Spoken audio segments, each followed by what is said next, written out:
Vincennes avec un grand L. Une série de podcasts imaginés par la ville de Vincennes à l'occasion de la Journée internationale des droits des femmes. Épisode 8. Evelyne. Avec ses yeux souriants maquillés de bleu, Evelyne Bozon évoque sa vie comme on raconte un roman d'aventure. Le carcan familial, la liberté à Londres, mai 68.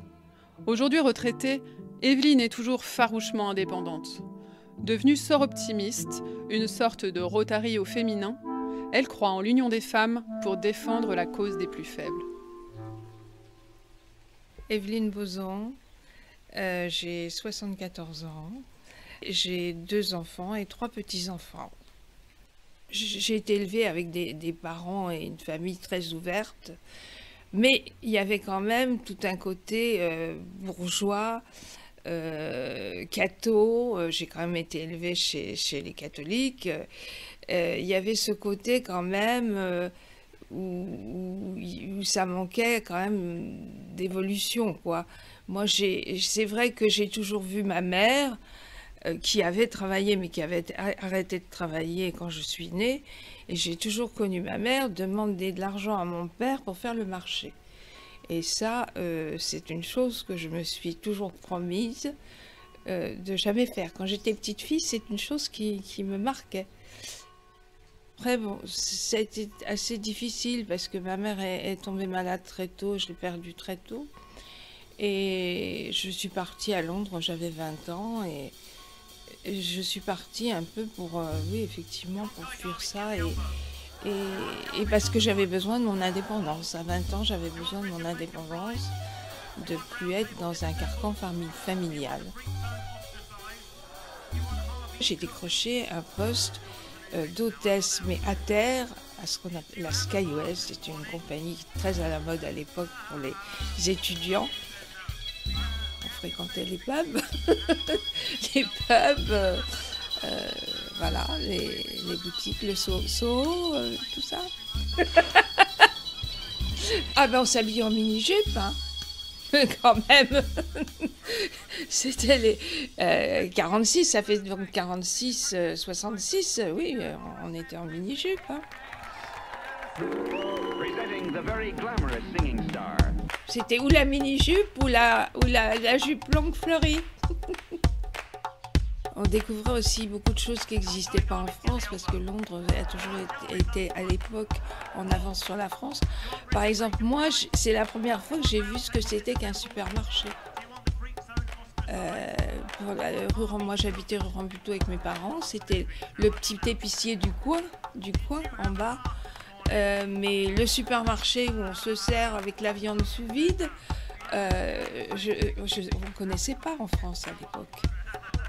C'était moderne, c'était une question de liberté. À côté du petit épicier du coin en bas, qui avait encore les sacs de café, d'épices, de trucs et de machins. Donc, oui, et puis les marchands de loquets de saison. Moi, j'avais Rambuteau, tout ça. Tout ça, ça n'existait pas à Londres. Par contre, il y a des choses qu'on ne trouvait pas, ouais, c'est vrai.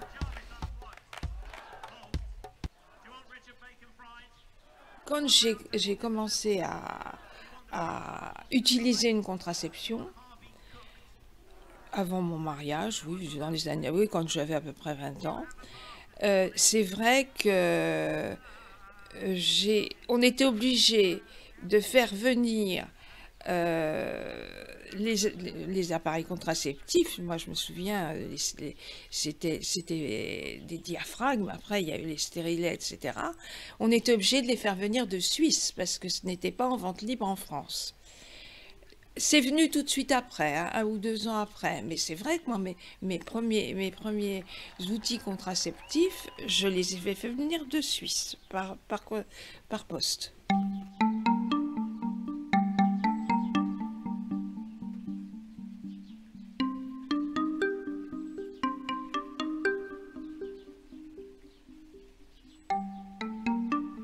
J'étais mariée 10 ans, hein, j'ai divorcé au bout de 10 ans.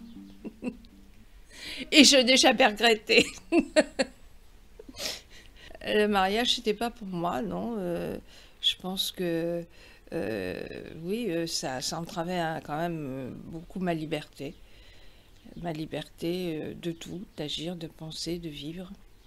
Mes filles avaient respectivement 7 ans et 3 ans et demi.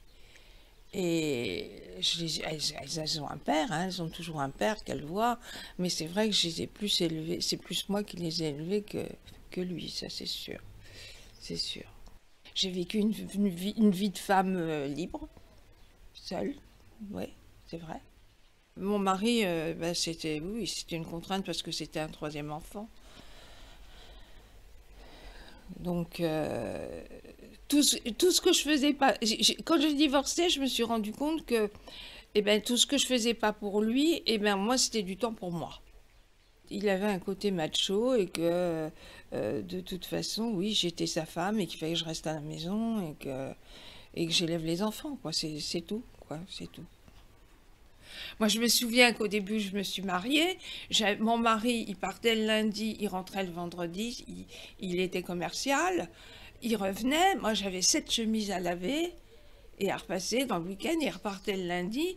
Et le premier studio qu'on a eu, j'avais pas de machine à laver le linge. Donc, dès qu'il arrivait, je mettais les 7 chemises et le reste dans la baignoire et je lavais dans la baignoire. Et encore, j'avais une baignoire. Ça fait partie de la libération de la femme, quand même, tous les appareils électroménagers. Et c'est du temps qu'elles ont dégagé pour faire autre chose. Parce qu'avant, les femmes, du matin au soir, elles s'occupaient que de la maison et des enfants, elles ne faisaient que ça. Elles ne risquaient pas d'aller travailler. Enfin, si, il y en a qui allaient travailler dans les champs en plus. Mais bon, voilà.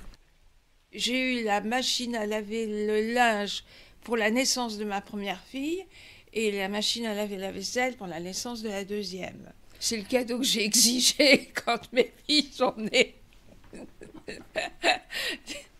Quand j'ai divorcé, j'ai emmené mes machines. C'est vrai que quand on a séparé les choses, la première chose que j'ai prise, c'est mes machines. Ouais.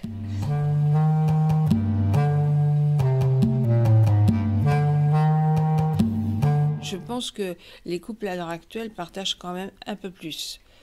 Et les tâches ménagères et l'éducation. Enfin, c'est pas l'éducation des enfants. C'est s'occuper d'un enfant en bas âge. C'est même pas de l'éducation. C'est le quotidien, quoi, ça. Et ça, moi, mon mari a jamais fait. Mon ex-mari a jamais fait. À mes 2 filles, qui dans un sens sont quand même toutes les 2 féministes, j'ai essayé de transmettre cette idée d'être libre et pas dépendante d'un homme. Elles ont vu que leur mère, il fallait qu'elle se débrouille toute seule. Toute seule. Justement, on parlait tout à l'heure des pensions alimentaires. Les pensions alimentaires qui maintenant sont complètement prélevées sur le salaire des pères et reversées sur le salaire des mères. Moi, j'ai pas connu ça. Hein. J'aurais bien aimé. J'aurais bien aimé.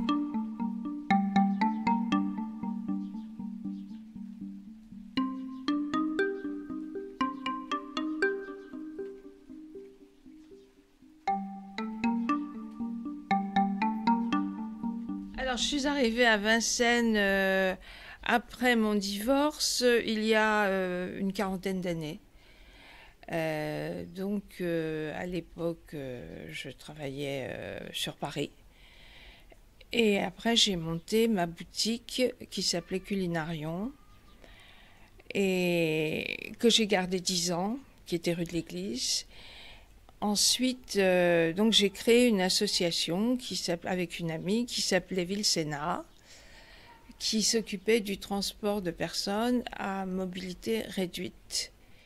J'appartiens à un club qui s'appelle le Sort Optimiste, et donc qui est un club féminin pour les femmes, qui défend les femmes. Ça s'appelle les femmes au service des femmes. On agit pas vraiment, enfin si, on peut agir sur le terrain en donnant des choses. Donc on agit, si vous voulez, on agit sur l'environnement, sur la condition des femmes, les violences faites aux femmes, sur le leadership, le mentorat, on donne des bourses, on participe à la banque alimentaire, on participe au Resto du Cœur, on a déjà participé à la Maison des Femmes de Saint-Denis, parce que la créatrice Gada Hatem est une Vassénoise. Et donc là, on est juste sur la maison des femmes de Béja. On n'imagine pas qu'il y a une femme sur 10 qui est victime de violence, ce qui veut dire qu'à côté de vous, autour de vous, il y en a. Est-ce qu'il y a une femme qui vous a marqué particulièrement au cours de votre vie? Un modèle? Oui, la lecture du Deuxième sexe de Simone de Beauvoir je peux dire, a transformé ma vie et au niveau et ça a contribué effectivement à mon éducation, à mon éducation qui n'avait pas été faite, disons, par ma mère, quoi. Ouais, c'est mon livre de chevet. J'ai dû lire le Deuxième sexe. Et les autres les ouvrages de Simone de Beauvoir, les mémoires d'une jeune fille rangée, etc. Et donc j'ai dû lire ça, oui, entre 18 et 20 ans.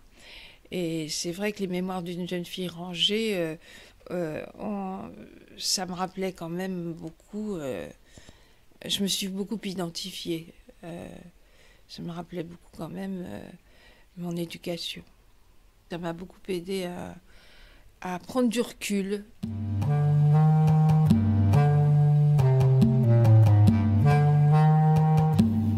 On était élevés pour se marier et faire des enfants, et que c'est pas une obligation. Et puis qu'on était enfermés là-dedans une fois qu'on était mariés, qu'on avait fait des enfants, et qu'on avait une vie sociale des fois par son mari, par la profession de son mari, et que pas par soi-même. Donc c'est vrai que c'est une chape. Moi, à mon époque, c'est vrai qu'à un moment donné, je me suis dit à la limite, que je rentrais pas dans les clous, que j'étais pas une fille bien élevée.